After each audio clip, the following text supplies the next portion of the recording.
ഒരു 3 pace ആൾട്ടർനേറ്ററിന്റെ load പെർഫോമൻസും voltage നിയന്ത്രണവും നിർണ്ണയിക്കുക. എല്ലാവർക്കും നമസ്കാരം. ഇന്നത്തെ വീഡിയോയിൽ ഒരു 3 ഫേസ് ഓൾട്ടർനേറ്ററിന്റെ ലോഡ് പെർഫോമൻസും വോൾട്ടേജ് നിയന്ത്രണവും നിർണ്ണയിക്കേണ്ടത് എങ്ങനെയാണെന്നാണ് നമുക്ക് പഠിക്കേണ്ടത്. നമുക്ക് വീഡിയോയിലേക്ക് പോകാം. ലക്ഷ്യങ്ങൾ. ഈ അഭ്യാസത്തിന്റെ അവസാനം നിങ്ങൾക്ക് ഇനിപ്പറയുന്ന കാര്യങ്ങൾ ചെയ്യുന്നതിന് കഴിയും. ഒരു ആൾട്ടർനേറ്റർ കണക്ട് ചെയ്യുക, സ്റ്റാർട്ട് ചെയ്യുക, റൺ ചെയ്ത് വോൾട്ടേജ് ബിൽഡ് അപ്പ് ചെയ്യുക. 3 പേസ് ആൾട്ടർനേറ്ററുമായി റെസിസ്റ്റീവ്, ഇൻഡക്റ്റീവ് ലോഡ് ബന്ധിപ്പിക്കുന്നതിന്. ഒരു ആൾട്ടർനേറ്ററിന്റെ വോൾട്ടേജ് നിയന്ത്രണം നിർണ്ണയിക്കുന്നതിന്. ഉപകരണങ്ങൾ, ഇൻസ്ട്രുമെന്റുകൾ. കോമ്പിനേഷൻ പ്ലെയേഴ്സ് 200 മില്ലിമീറ്റർ ഒരെണ്ണം. റൗണ്ട് നോസ് പ്ലെയേഴ്സ് 150 മില്ലിമീറ്റർ ഒരെണ്ണം. ഇലക്ട്രീഷ്യന്റെ കത്തി ഒരെണ്ണം. MI അമ്മീറ്റർ 0 മുതൽ 20 ആംസ് 3 എണ്ണം. MI വോൾട്ട്മീറ്റർ 0 മുതൽ 500 വോൾട്ട് വരെ ഒരെണ്ണം. MC അമ്മീറ്റർ 0 മുതൽ 5 ആംപിയർ ഒരെണ്ണം. ഫ്രീക്വൻസി മീറ്റർ 500 വോൾട്ട് 45 മുതൽ 50 ഹെർട്സ് വരെ ഒരെണ്ണം. Power factor meter 500 volt plus 0.5 മുതൽ മൈനസ് 0.5 വരെ PF ഒരെണ്ണം.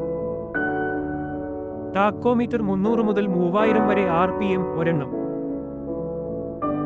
എക്വിപ്മെന്റ്, യന്ത്രങ്ങൾ. 3 പേസ് ആൾട്ടർനേറ്റർ 500 വോൾട്ട് 5 മുതൽ 10 കിലോവാട്ട് സ്പീഡ് നിയന്ത്രണത്തിനുള്ള സൗകര്യത്തോടു കൂടിയ DC ഷണ്ട് മോട്ടോറുമായി ഘടിപ്പിച്ചത് 1 set. 3 phase lamp load 415 volt 5 kilowatt ഒരെണ്ണം. 3 phase squirrel cage motor 500 volt 50 hertz DOL സ്റ്റാർട്ടറും സ്വിച്ചുമുള്ള 3 HP ഒരെണ്ണം. മെറ്റീരിയലുകൾ. PVC insulated stranded aluminium cable 10 metre. ITPIC switch 32 amps 500 volt 2 എണ്ണം. ഒരു ആൾട്ടർനേറ്ററിന്റെ വോൾട്ടേജ് കണക്ട് ചെയ്യുകയും സ്റ്റാർട്ട് ചെയ്യുകയും പ്രവർത്തിപ്പിക്കുകയും ഉയർത്തുകയും ചെയ്യുക. ടേബിൾ 1-ൽ നൽകിയിരിക്കുന്ന ആൾട്ടർനേറ്ററിന്റെ നെയിം പ്ലേറ്റ് വിശദാംശങ്ങൾ കുറിച്ചെടുക്കുക.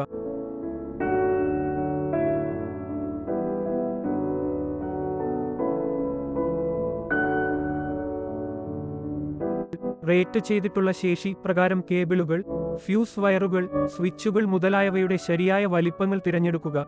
റിയോസ്റ്റാറ്റ്, അമ്മീറ്റർ, വോൾട്ട്മീറ്റർ എന്നിവ ഉപയോഗിച്ച് ആൾട്ടർനേറ്ററിന്റെ ഫീൽഡിലേക്ക് എക്സൈറ്റർ ഔട്ട്പുട്ട് ടെർമിനലുകൾ ബന്ധിപ്പിക്കുക.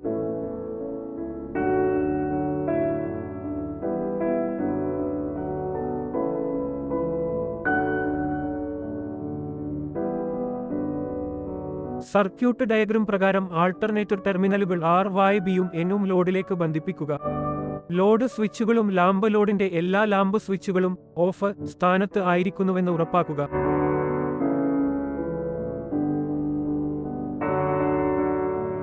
ആൾട്ടർനേറ്റർ അതിന്റെ റേറ്റ് ചെയ്ത വേഗതയിൽ പ്രവർത്തിപ്പിക്കുക.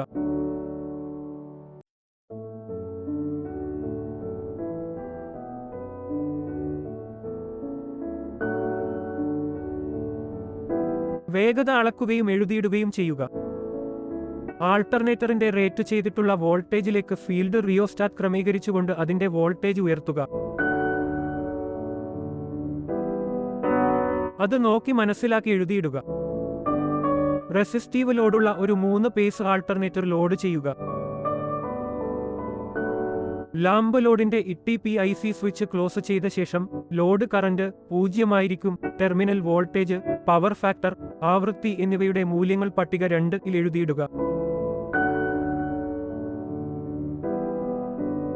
ലാമ്പുകൾ ഓരോന്നായി ഓൺ ചെയ്തുകൊണ്ട് ലോഡ് കറന്റ് 1 ആംപിലേക്ക് സാവധാനം വർദ്ധിപ്പിക്കുക.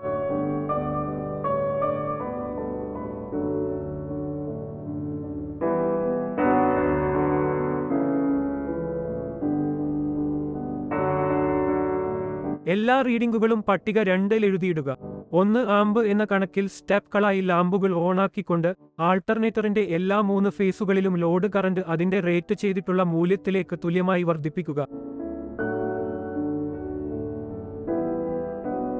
ഓരോ സ്റ്റെപ്പിലും current, voltage, power factor, frequency എന്നിവ നോക്കി മനസ്സിലാക്കുകയും പട്ടിക 2-ൽ റീഡിംഗുകൾ എഴുതിയിടുകയും ചെയ്യുക.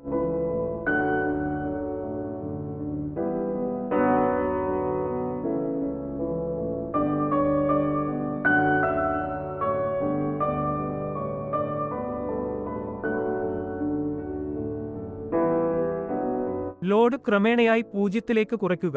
ITPIC സ്വിച്ച് ഓഫ് ചെയ്തുകൊണ്ട് ലാമ്പ് ലോഡ് തുറക്കുക.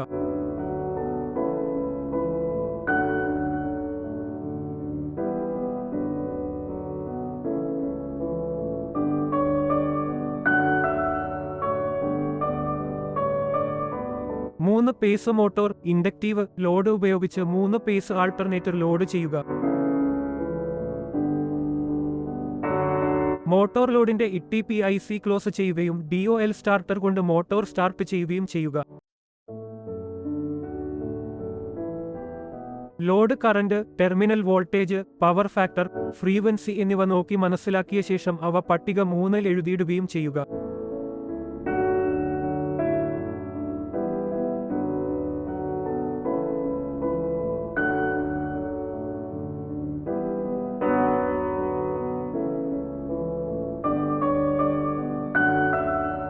മോട്ടോർ ലോഡിന്റെ ITPIC സ്വിച്ച് ഓഫ് ആക്കുക. ഒരു ആൾട്ടർനേറ്ററിന്റെ വോൾട്ടേജ് നിയന്ത്രണം നിർണ്ണയിക്കുക. മോട്ടോർ ലോഡിന്റെ ITPIC സ്വിച്ച് അടച്ചതിനു ശേഷം DOL സ്റ്റാർട്ടർ കൊണ്ട് മോട്ടോർ സ്റ്റാർട്ട് ചെയ്യുക.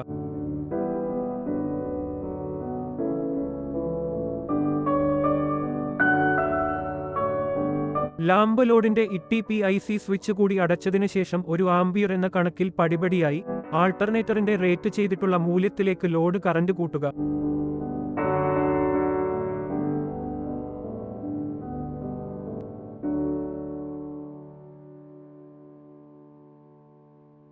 Load current, terminal voltage, power factor, frequency എന്നിവയുടെ മൂല്യങ്ങൾ നോക്കി മനസ്സിലാക്കിയ ശേഷം അവ പട്ടിക 4-ൽ എഴുതിയിടുകയും ചെയ്യുക.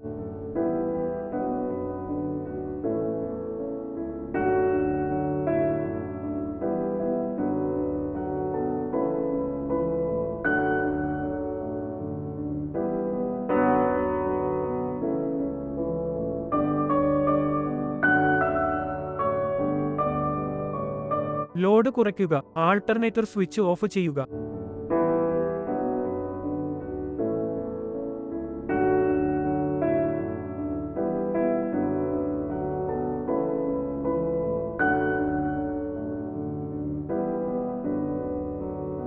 പട്ടിക 2, 3, 4 എന്നിവയിൽ രേഖപ്പെടുത്തിയിരിക്കുന്ന 3 സെറ്റ് റീഡിംഗുകൾക്കായി ടെർമിനൽ വോൾട്ടേജിനെതിരെ ലോഡ് കറന്റ് കാണിക്കുന്ന അതേ ഗ്രാഫിൽ തന്നെ 3 കർവുകൾ വരയ്ക്കുക.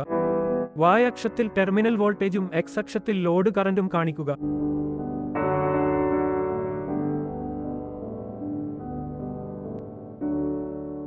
ഇനിപ്പറയുന്നവയിലേക്ക് നൽകപ്പെട്ട പവർ താരതമ്യം ചെയ്യുക. റെസിസ്റ്റീവ്, ഇൻഡക്റ്റീവ്, ഭാഗിക റെസിസ്റ്റീവ്, റെസിസ്റ്റീവ് ഇൻഡക്റ്റീവ് ലോഡുകൾ, ബന്ധപ്പെട്ട line current, line voltage, power factor, കുറഞ്ഞത് 3 വ്യത്യസ്ത ലൈൻ കറന്റ് മൂല്യങ്ങൾ. 5-10 ആംപിയറുകളിൽ മുകളിലുള്ള വ്യത്യസ്ത ലോഡുകളുടെ വോൾട്ടേജ് നിയന്ത്രണം ഇനിപ്പറയുന്ന ഫോർമുല ഉപയോഗിച്ച് കണക്കാക്കുക. Percentage voltage regulation %VR. Percentage VR ഇനിപ്പറയുന്നതിന് തുല്യമാണ്. ലോഡ് വോൾട്ടേജിന്റെ എണ്ണത്തിൽ നിന്ന് പുൾ ലോഡ് വോൾട്ടേജ് കുറച്ചതിനെ പുൾ ലോഡ് വോൾട്ടേജ് കൊണ്ട് ഹരിച്ചതിനെ 100 കൊണ്ട് ഗുണിച്ചത്.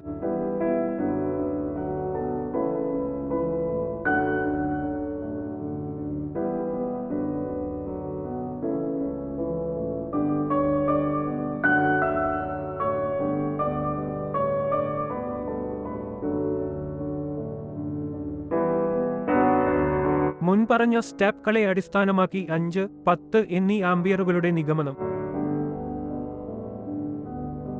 നിഗമനം 1.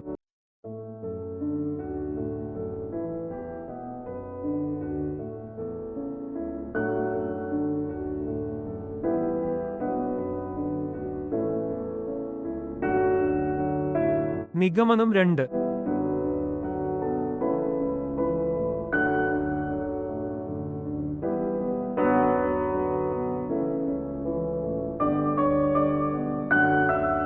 ഒരു ആൾട്ടർനേറ്ററിന്റെ വോൾട്ടേജ് കണക്ട് ചെയ്യുകയും സ്റ്റാർട്ട് ചെയ്യുകയും പ്രവർത്തിപ്പിക്കുകയും ഉയർത്തുകയും ചെയ്യുക. ടേബിൾ 1-ൽ നൽകിയിരിക്കുന്ന ആൾട്ടർനേറ്ററിന്റെ നെയിം പ്ലേറ്റ് വിശദാംശങ്ങൾ കുറിച്ചെടുക്കുക. റിയോസ്റ്റാറ്റ്, അമ്മീറ്റർ, വോൾട്ട്മീറ്റർ എന്നിവ ഉപയോഗിച്ച് ആൾട്ടർനേറ്ററിന്റെ ഫീൽഡിലേക്ക് എക്സൈറ്റർ ഔട്ട്പുട്ട് ടെർമിനലുകൾ ബന്ധിപ്പിക്കുക. സർക്യൂട്ട് ഡയഗ്രം പ്രകാരം ആൾട്ടർനേറ്റർ ടെർമിനലുകൾ R-Y-B-യും N-ഉം ലോഡിലേക്ക് ബന്ധിപ്പിക്കുക. ലോഡ് സ്വിച്ചുകളും ലാമ്പ് ലോഡിന്റെ എല്ലാ ലാമ്പ് സ്വിച്ചുകളും ഓഫ് സ്ഥാനത്ത് ആയിരിക്കുന്നുവെന്ന് ഉറപ്പാക്കുക. ആൾട്ടർനേറ്റർ അതിന്റെ റേറ്റ് ചെയ്ത വേഗതയിൽ പ്രവർത്തിപ്പിക്കുക. വേഗത അളക്കുകയും എഴുതിയിടുകയും ചെയ്യുക. ആൾട്ടർനേറ്ററിന്റെ റേറ്റ് ചെയ്തിട്ടുള്ള വോൾട്ടേജിലേക്ക് ഫീൽഡ് റിയോസ്റ്റാറ്റ് ക്രമീകരിച്ചുകൊണ്ട് അതിന്റെ വോൾട്ടേജ് ഉയർത്തുക. ഒരു ഓൾട്ടർനേറ്റ് വോൾട്ടേജിന്റെ കണക്ട് ചെയ്യുകയും സ്റ്റാർട്ട് ചെയ്യുകയും പ്രവർത്തിപ്പിക്കുകയും ഉയർത്തുകയും ചെയ്യുന്നത് 3 ഫേസ് ഓൾട്ടർനേറ്റുമായി റെസിസ്റ്റീവ്, ഇൻഡക്റ്റീവ്, ലോഡ് ബന്ധിപ്പിക്കുന്നതിന് ഒരു ഓൾട്ടർനേറ്റിന്റെ വോൾട്ടേജ് നിയന്ത്രണം നിർണ്ണയിക്കുന്നതിന്. നിങ്ങൾക്ക് ഈ സാങ്കേതിക പ്രക്രിയയെക്കുറിച്ച് വ്യക്തമായ ധാരണയുണ്ടെന്ന് ഞാൻ പ്രതീക്ഷിക്കുന്നു.